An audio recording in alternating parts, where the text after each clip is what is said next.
Magandang hapon sa inyo. Ito, kakain muna. Gutom na eh. Ngayon ay July 7. Alas 3:33 na ng hapon dito. Ngayon lang ako kakain ng ano to eh, dalawa na almusal tanghalian. Pag nagkamali kasama na yung hapunan.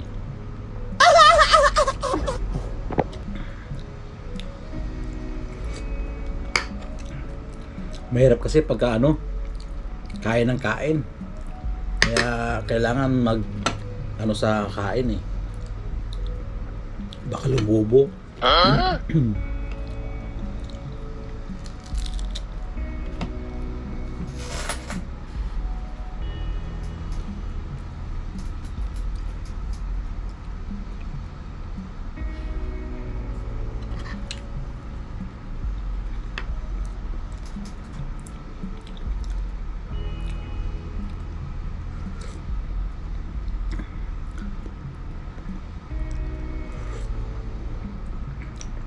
Ang hirap ng gumawa ng tulog.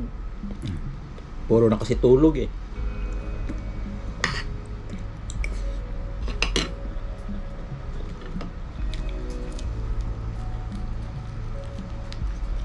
Kanina nanonood ako sa balita sa atin. Parang wala ding nangyari, no? Pero hayaan na natin sila. Huwag na natin pakialaman yun. Nabanggit ko lang naman kasi parang, ewan ko, ang hirap ang hirap intindihin. Alam ko, daing na pusit. Homemade yan eh. Gawa ni Mrs. Pag ganito kasing tag-init dito, sarap magbilad ng pusit. Madaling tumigas.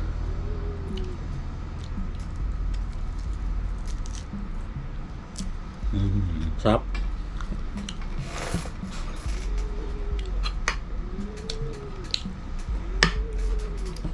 Hapon na dito pero yung init sa labas parang tanghali pa rin. Napakainit.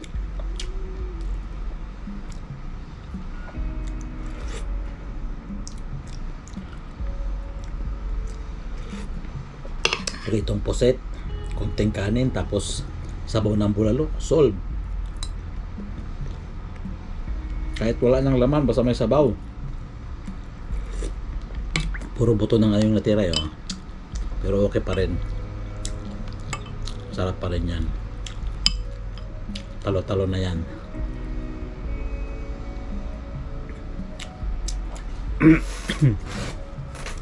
Sarap ng pagkakaluto ni Mrs. kasi pinreser cooker niya yung buto-buto. Ngayon yung buto para naging laman kasi lumambot ng gusto pati buto eh.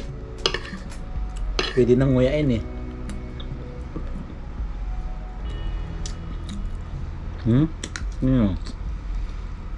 Buto yan oh. Pero pwede nguyain. Sobrang lambot. Ba? Pwede kainin eh. Ewan ko ilang oras pinakuluan ni Mrs. to. Pati buto lumambot. Pressure cooker ba naman?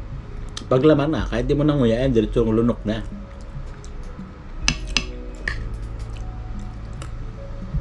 Ganun sa kalambot. Pati nga yung mga paminta eh. Lumambot eh. Pero pag pusit, kailangan magutong. Siyempre. Parang lang yun din yan eh. Kailangan matigas.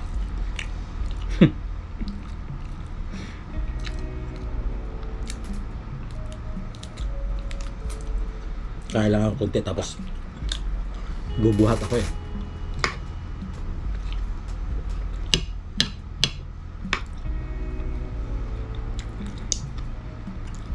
Para pagbalik ko ng trabaho Hindi ako maninibago sa mga trabaho kasi ano yung gawa ko doon eh. Nasa loob ako ng warehouse, ako yung nagpe-prepare ng mga order. Ano? Buto yan mo. Kaya pwede nguyain.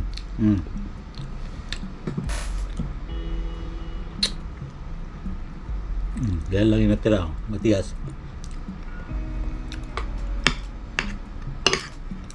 Ano kasi ako sa warehouse, taga-prepare ng mga order.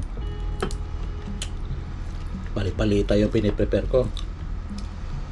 Kaya pagka maraming order maghapon, pagod din.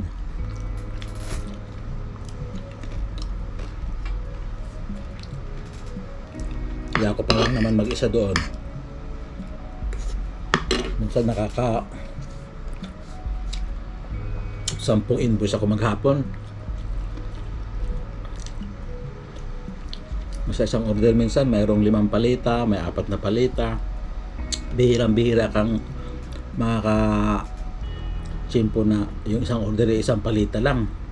Minsan isang palita nga lang pero bolto naman.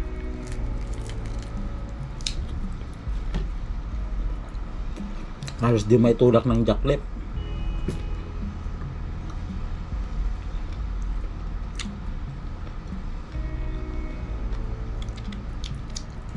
Kaya minsan pagka mabigat, ginagamitan ko ng forklift eh.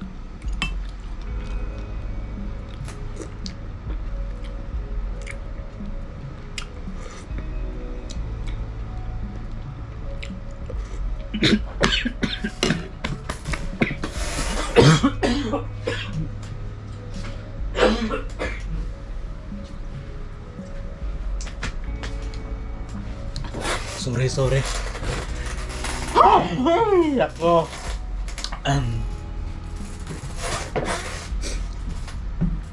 Ilulunok ko na lang yung sabaw eh. Nasa mid pa ako.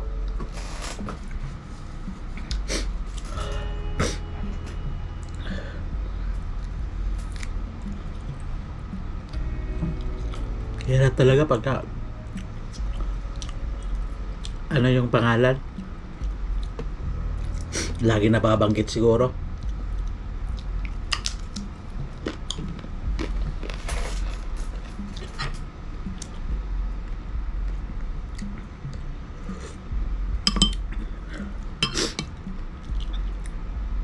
Sinipon tuloy ako bigla.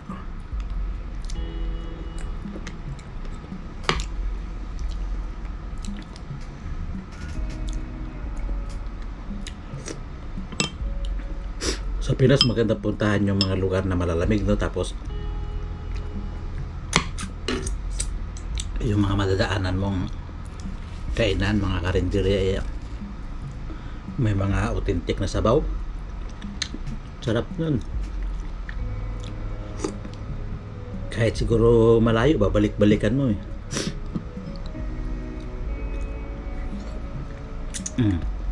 Tingnan nyo, buto na naman yan, no?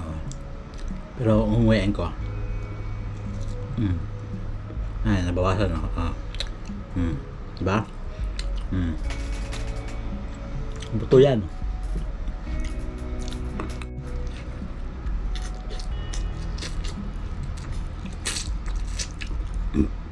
Buto. Ganun kalupit magpalambot ng ano si Mrs. Pati buto malambot.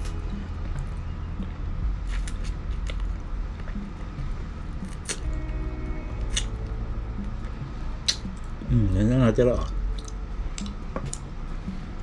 Kaya yung sabaw lasang lasa eh.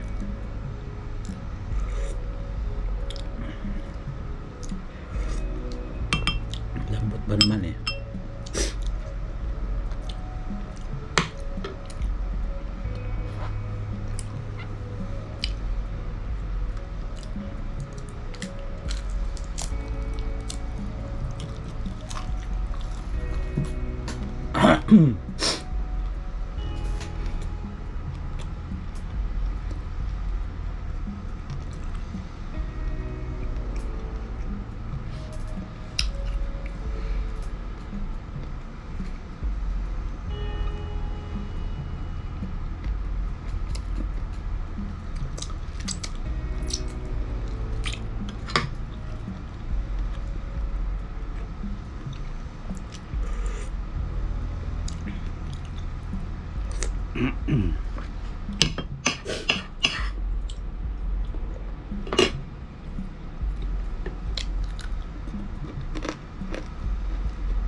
Harap.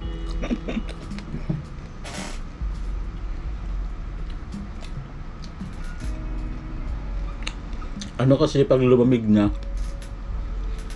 makunat na siya.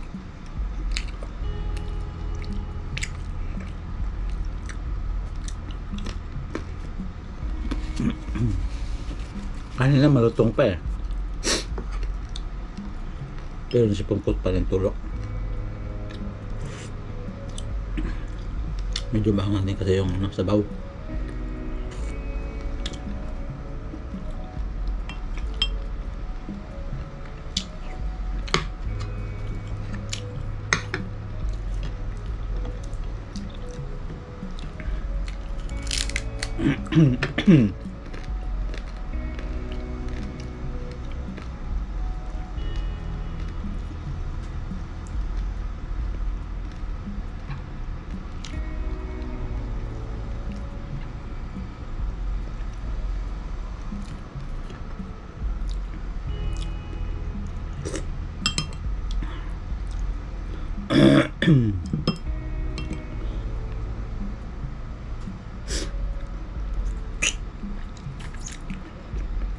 Ay, ito matigas na.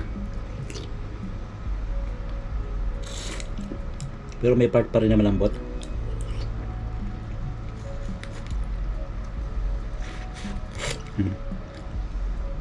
Pero pa ako nangunguya eh.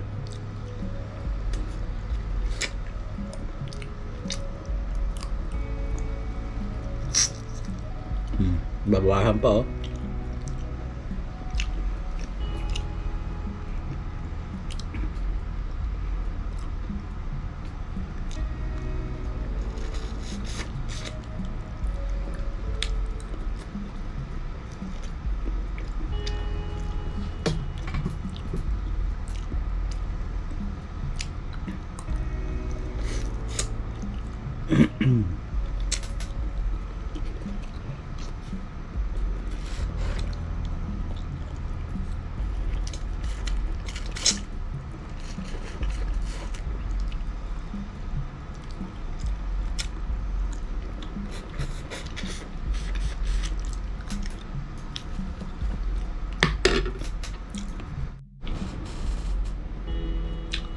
Ayan, pasensya na. Naputol, lalubat yung grupo eh. Grupo. GoPro, nagpalit ako ng battery.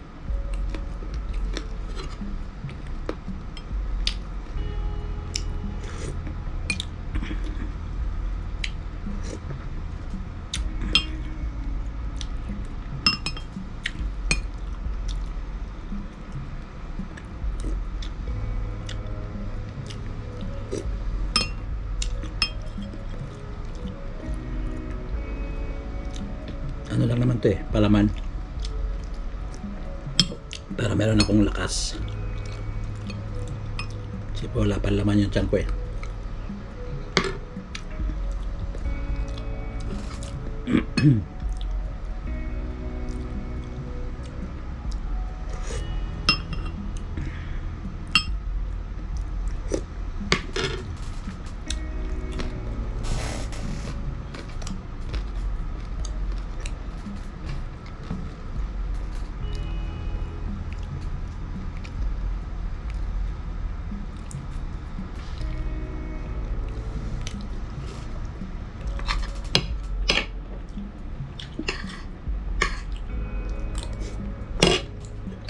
So, maya na lang uli.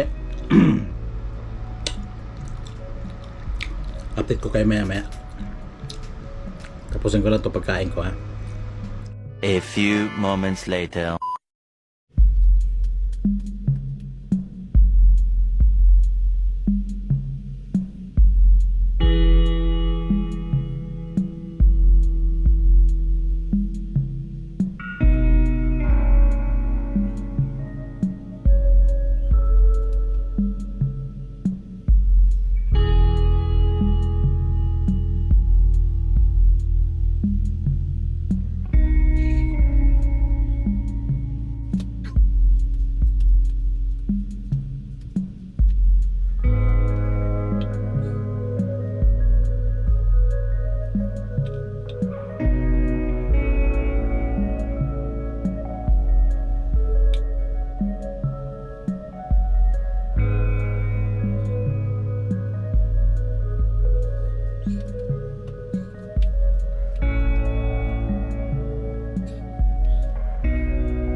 nanonood ako ng type. Okay, ano gagawin mo doon? Eh, doon ko lang. Siya, sige. Hati-hati, ano? Kagaya pa rin ang ginawa mo dati, ha? Oh, pag-aapatin ko yung type. Oo. Ano nang patatas dyan? Ala, bibili ako. Siya, sige na Titingin pala. ako. Titingin ako sa baba. Okay. Sina. Okay. Sina, bye. Bye. Sina,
I just had to let you know you're